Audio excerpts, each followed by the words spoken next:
అలసిన మీ శరీరానికి శక్తి, బలం, ఆరోగ్యం కావాలా? Second shilajit resin. సీజన్ 9 ప్రారంభమైన తర్వాత అగ్ని పరీక్ష అని ఒకటి మొదలు పెట్టారు. కామనర్ కేటగిరీలో మిమ్మల్ని కూడా అక్కడికి తీసుకెళ్లారు.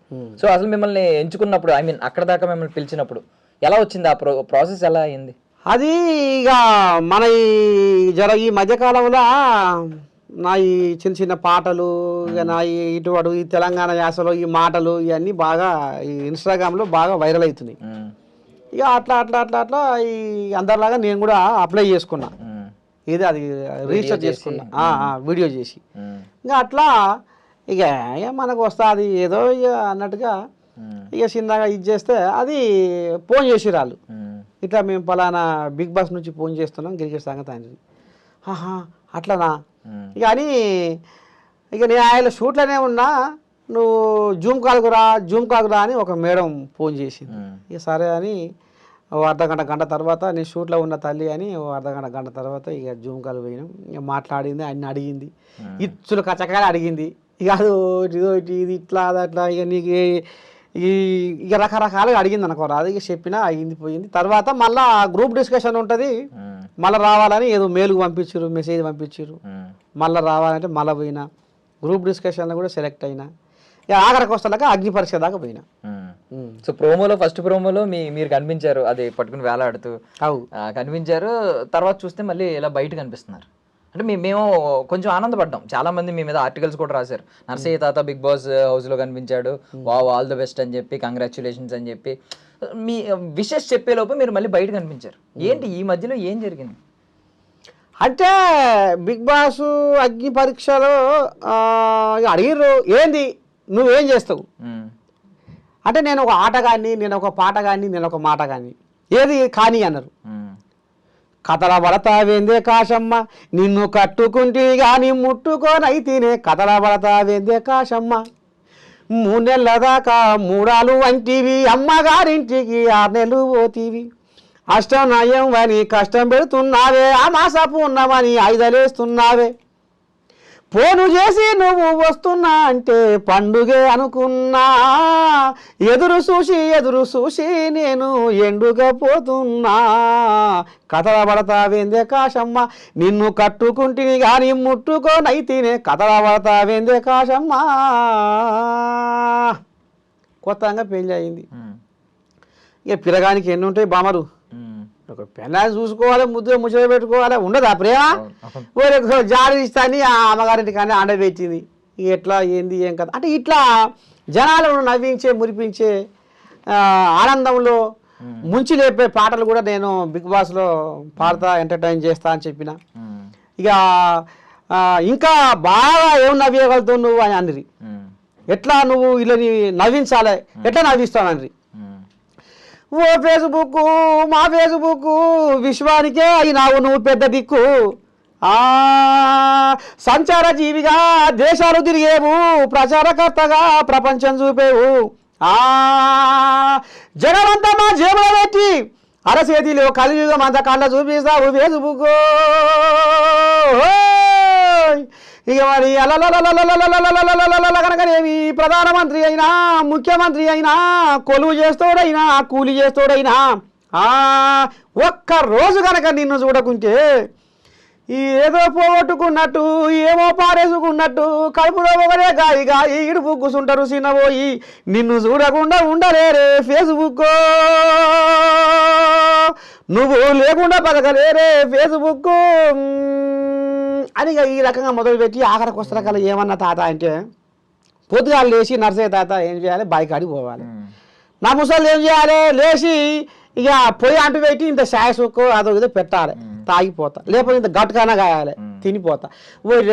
ఇక నా ముసలి చల్లకుండా ఏమంట, ఈ సాట ఫోన్లు వచ్చినావు తాత, ఈ సాట ఫోన్లు చూసుకుంటా పొయ్యి మీద సర్వ పెట్టే, పోనొస్తే మూవ పెట్టే, ఇంట్లకు బయటకు తిరుగుతూ అయ్యో బువ్వంతా మాడగొట్టే, దువ్విందే దువ్వబట్టే, ముసి నవ్వబట్టే, దువ్విందే దువ్వబట్టే, ముసి నవ్వబట్టే, సిరిపిగా సెల్ఫీలు పెడుతుంటే చుట్టాలు పెరగబట్టే.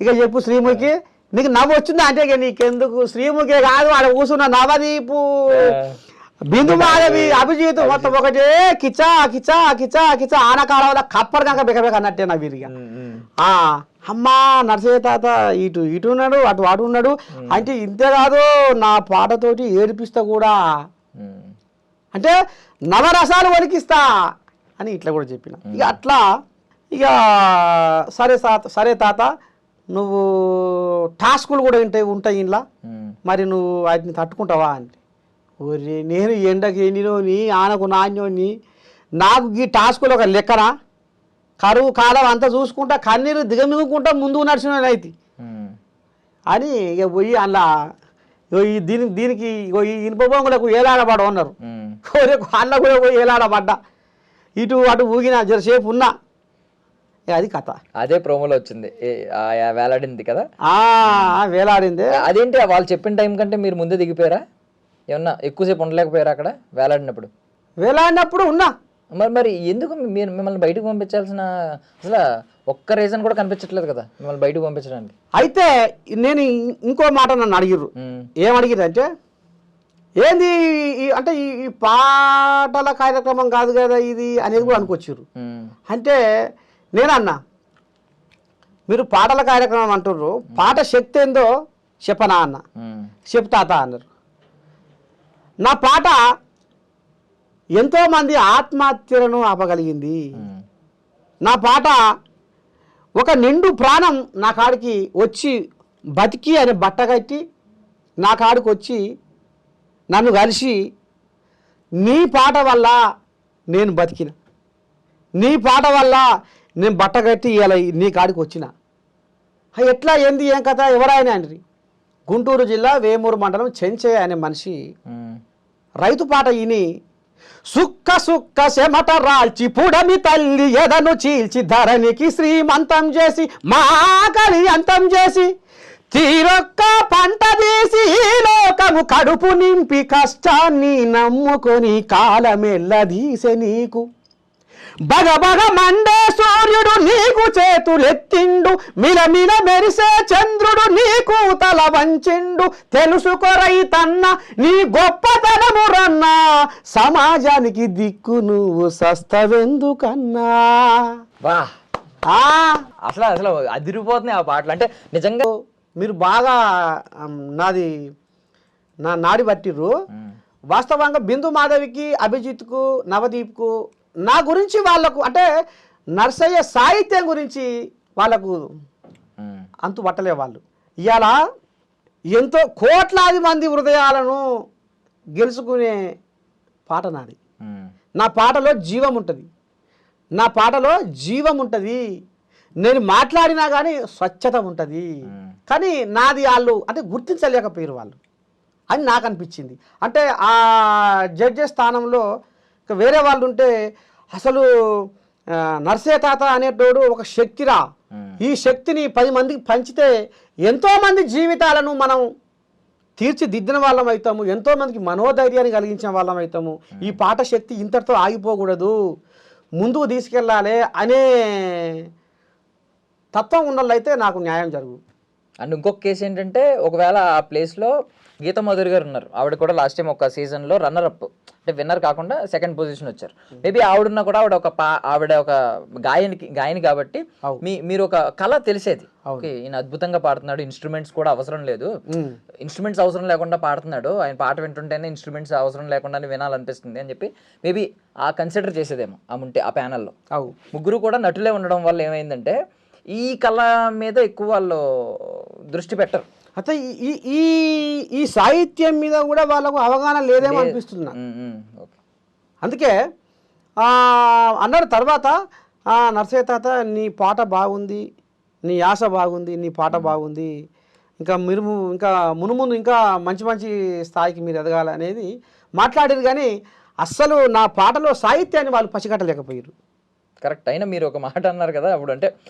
ఎదుటివాడికి మన గొప్పతనం అర్థం కాకపోయినంత మాత్రం మనం గొప్పవాళ్ళం కాదు అని కాదు వాళ్ళు తీసుకునే కెపాసిటీ వాళ్ళ పొటెన్షియల్ లేదంతే అందరికీ మన టాలెంట్ అర్థం కాదు. వజ్రం అందరికీ వజ్రంలా కనిపించదు కదా, బా వాడి దగ్గరికి వెళ్తేనే కనిపిస్తుంది. కొమ్మరి దగ్గరికి కొమ్మరా ఏదో అంటారు కదా.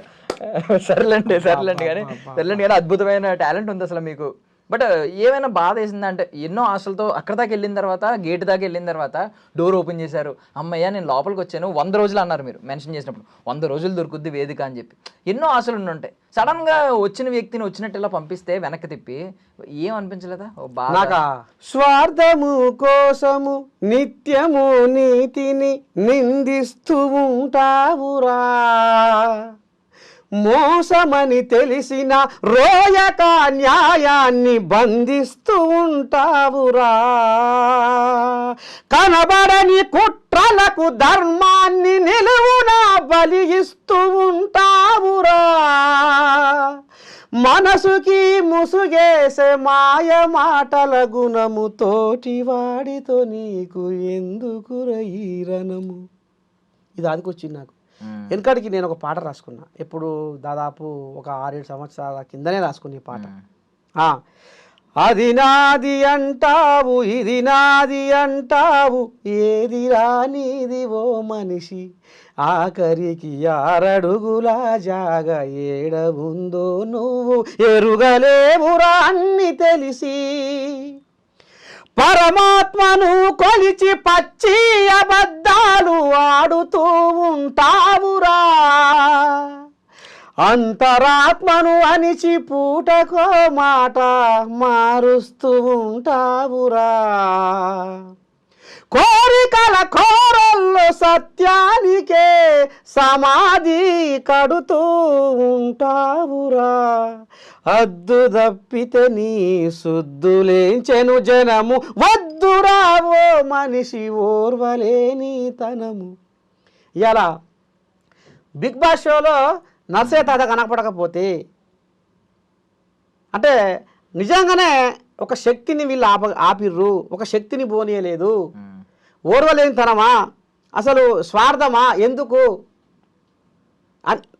పక్కా జనాల నుంచి ఆ స్పందన వస్తుందని నేను నమ్మకంగా విశ్వాసంగా ఉన్నా. ఎందుకంటే నేను ఇప్పటికీ కూడా నా కుటుంబానికి దూరం ఉంటా, ప్రజలకు దగ్గర ఉంటా, ఎక్కడ ఏ ఆపతి సాపతైనా నేను ముందుంటా. ఇప్పుడు మీ ఫ్యామిలీ